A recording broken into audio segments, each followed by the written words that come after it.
আসসালামু আলাইকুম। স্বাগতম সবাইকে। আশা করি সবাই ভালো আছেন। আজকের ভিডিওর টপিক হচ্ছে যে কিভাবে আপনি আপনার WordPress ওয়েবসাইটটির একটি ব্যাকআপ নিতে পারেন এবং সেই ব্যাকআপটি ব্যবহার করে পুনরায় ওয়েবসাইটটিকে রিস্টোর করতে পারেন। এই কাজটি আপনি ২ টি উপায়ে করতে পারেন। একটি হচ্ছে আপনার cPanel থেকে ওয়েবসাইটের cPanel থেকে রিস্টোর করতে পারেন এবং ব্যাকআপ নিতে পারেন। আরেকটি হচ্ছে আপনি প্লাগইনের সাহায্যে এই কাজটি করতে পারেন। তো বেস্ট হয় যদি আপনি cPanel থেকে এই কাজটি করেন।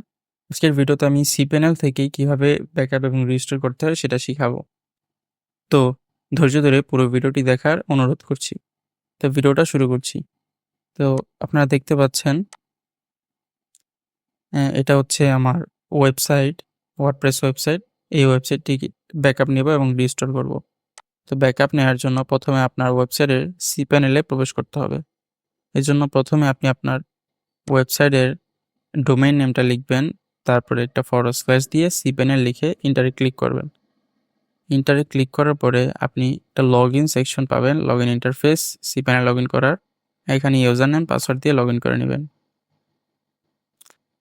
তো লগইন করার পরে ১ম এ আপনাকে যেতে হবে ফাইল সেকশনে। ফাইল সেকশন থেকে ফাইল ম্যানেজারে ক্লিক করবেন। ফাইল ম্যানেজারে ক্লিক করার পরে এখানে অনেকগুলো ফোল্ডার দেখতে পারবেন। এখান থেকে আপনি ক্লিক করবেন পাবলিক HTML এ মাউসের লেফট বাটন ২ বার ক্লিক করবেন। তারপরে আপনি এরকম কতগুলো ফাইল দেখতে পারবেন। আমাদের এই ফাইলগুলোকে ডাউনলোড করতে হবে। তো ডাউনলোড করার জন্য ১ম এ আপনি এই যে সিলেক্ট অল এই অপশনে ক্লিক করবেন। তারপরে এই সিলেক্ট জায়গাগুলো থেকে যেকোনো এক জায়গায় মাউসের লেফট বাটন একটা ক্লিক করে রাইট বাটনে ক্লিক করে কম্প্রেস এ ক্লিক করবেন।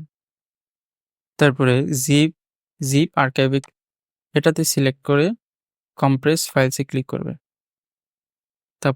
তাহলে কি হবে, আপনার এই ফাইলগুলো সব কম্প্রেস হয়ে একটা জিপ ফাইল তৈরি হবে।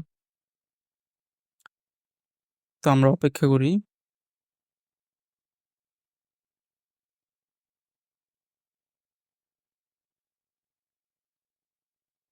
তো দেখতে পাচ্ছেন যে আমাদের ওই ফাইলগুলো একটা জিপ ফাইল আকারে হয়ে গিয়েছে। এখন এখান থেকে ক্লোজ এ ক্লিক করবেন। এখন এই যে দেখতে পাচ্ছেন wp-admin.zip এটাই হলো সবগুলো ফাইলের একটা জিপ ফরম্যাট। তো এটা ডাউনলোড করার জন্য এটাতে একটা ক্লিক করবেন। তারপরে উপরে দেখতে পারবেন ডাউনলোড লেখা। এই ডাউনলোড একটা ক্লিক করবেন। তাহলে আপনার এই জিপ ফাইলটি ডাউনলোড হওয়া শুরু হয়ে যাবে।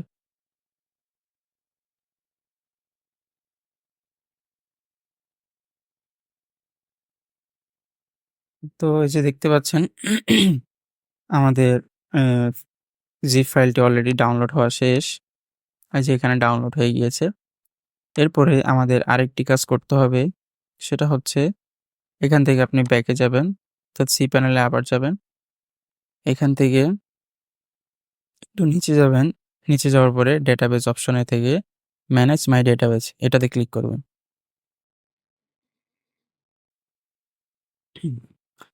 এই অপশনে ক্লিক করার পরে আপনি দেখতে পারবেন যে আপনার ডেটাবেজের নামটা কি? এটা হচ্ছে আপনার ডেটাবেজের নাম। তো এখান থেকে পুনরায় আপনি ব্যাকে যান। ব্যাকে গিয়ে এখান থেকে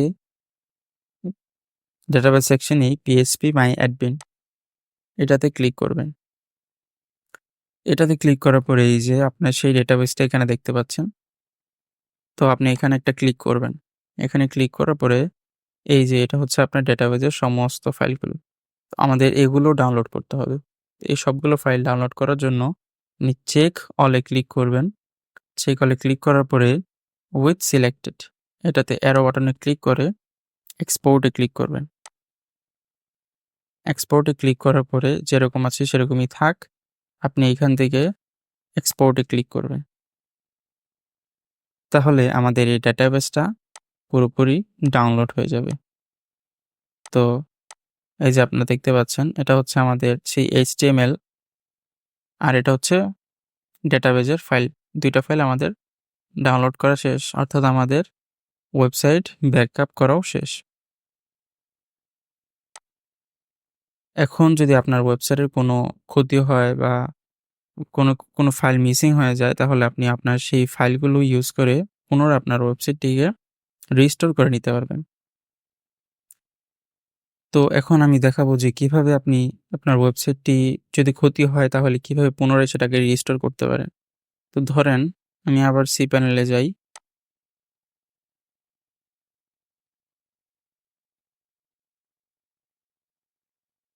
সরি, স্ল্যাশ cPanel, লগইন করি। লগইন করার পরে এখন যদি আমি আমার ওয়েবসাইটটিকে আনইনস্টল করে দিই, আনইনস্টল করার জন্য এখানে গেলাম। ধরেন আপনাদের কোনো ওয়েবসাইটের ক্ষতি হয়েছে। আমি জাস্ট দেখানোর জন্য আমার ওয়েবসাইটটিকেই আনইনস্টল করে দিচ্ছি।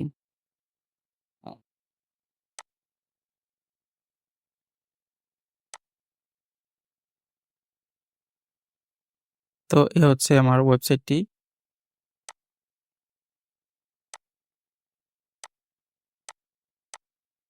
এই যে এটা হচ্ছে আমার ওয়েবসাইট। তো এটাকে এখন আমি আনইনস্টল করে দিচ্ছি। ধরেন এখান থেকে আমি আনইনস্টল করে দিলাম।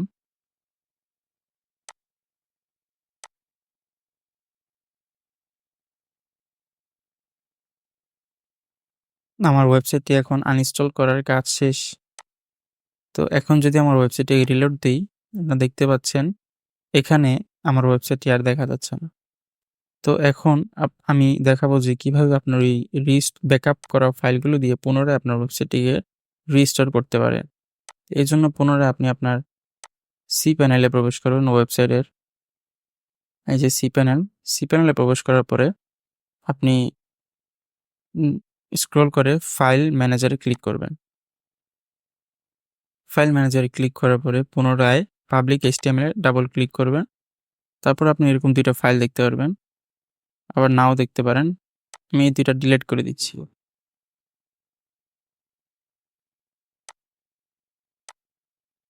তো এখানে কিছুই নাই, দেখতে পাচ্ছেন। ওয়েবসাইট এখনো খালি। তো এখান থেকে আপনার ফাইলগুলো আপলোড করার জন্য এখানে আপলোড বাটন দেখতে পাচ্ছেন। এটাতে ক্লিক করবেন। ক্লিক করার পরে সিলেক্ট ফাইল এটাতে ক্লিক করবেন।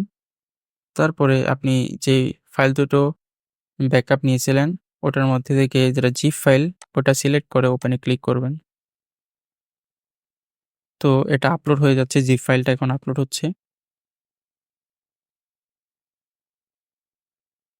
তো আমাদের জিপ ফাইল আপলোডের কাজ শেষ।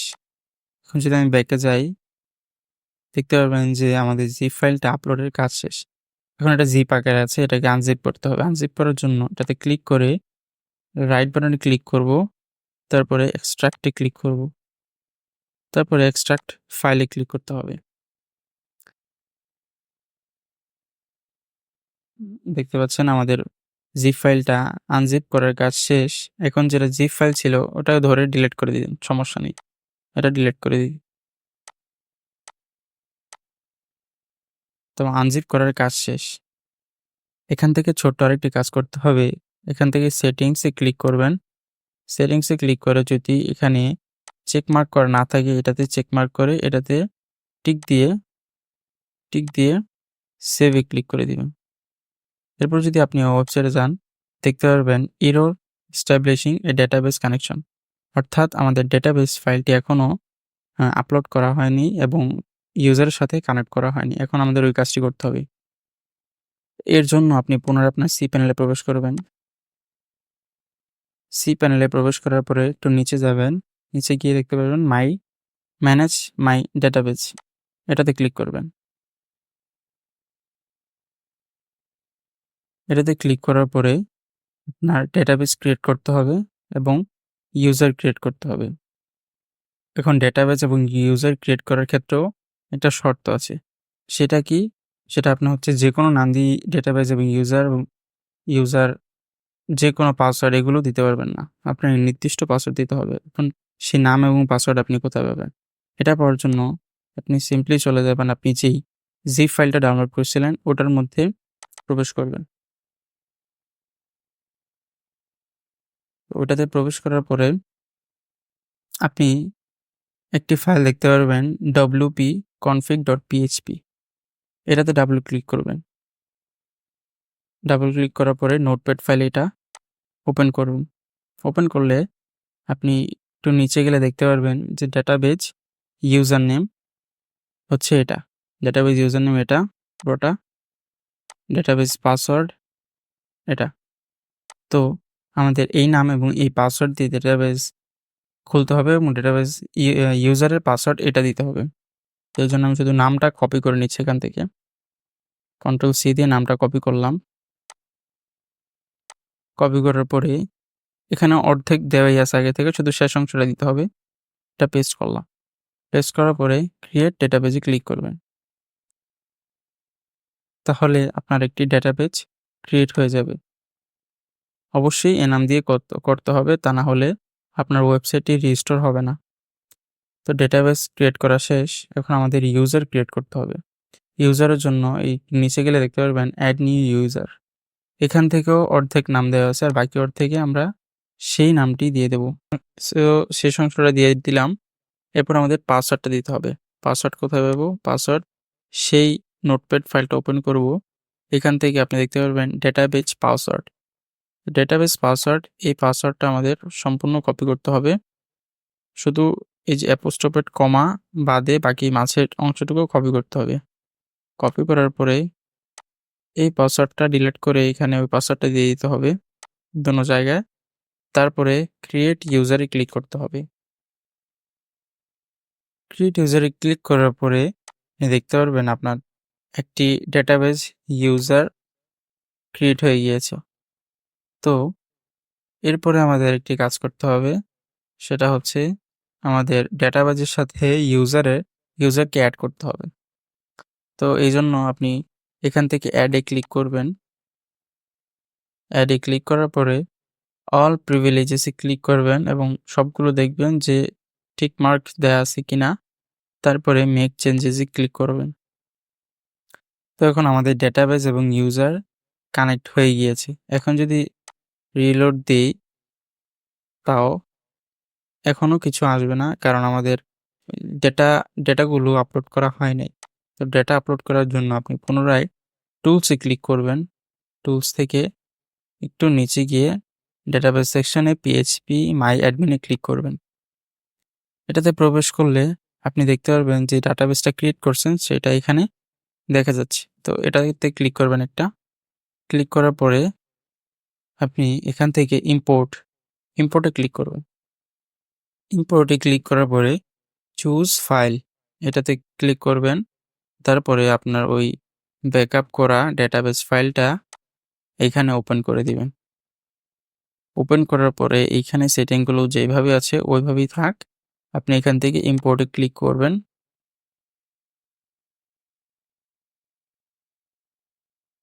এখন আমাদের ফাইলগুলো আপলোড হচ্ছে। দেখতে পাচ্ছেন আমাদের ফাইলগুলো সব আপলোড হয়ে গেছে। তো এখন যদি আপনি আপনার ওয়েবসাইটে প্রবেশ করেন তাহলে দেখতে পারবেন যে আপনার ওয়েবসাইটটি লাইভ হয়ে গিয়েছে। এই দেখতে পাচ্ছেন এটাই আমাদের সেই ওয়েবসাইটটি যেটা আমরা এখন ব্যাকআপের সাহায্যে রিস্টোর করলাম সিপিএলএন থেকে। তো এখানে আমি আমার ফেসবুকের লিঙ্কটা দিয়ে রাখছিলাম এই যে আমার নামের মধ্যে, দেখি সেই লিঙ্কটা আছে কিনা। তো দেখতে পাচ্ছেন আমার ফেসবুক আইডি লিঙ্কটাও এখানে কাজ করছে। তার মানে সম্পূর্ণ ব্যাকআপ আমাদের সম্পন্ন হয়ে গিয়েছে।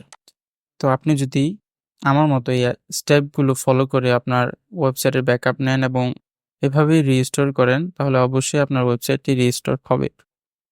আশা করি ভিডিওটি ভালো লেগেছে। যদি ভালো লাগে ভিডিওতে অবশ্যই একটা লাইক করবেন আর চ্যানেলে নতুন হয়ে থাকলে অবশ্যই চ্যানেলটিকে সাবস্ক্রাইব করবেন। তো আজকে এই পর্যন্তই। ভালো থাকবেন সবাই।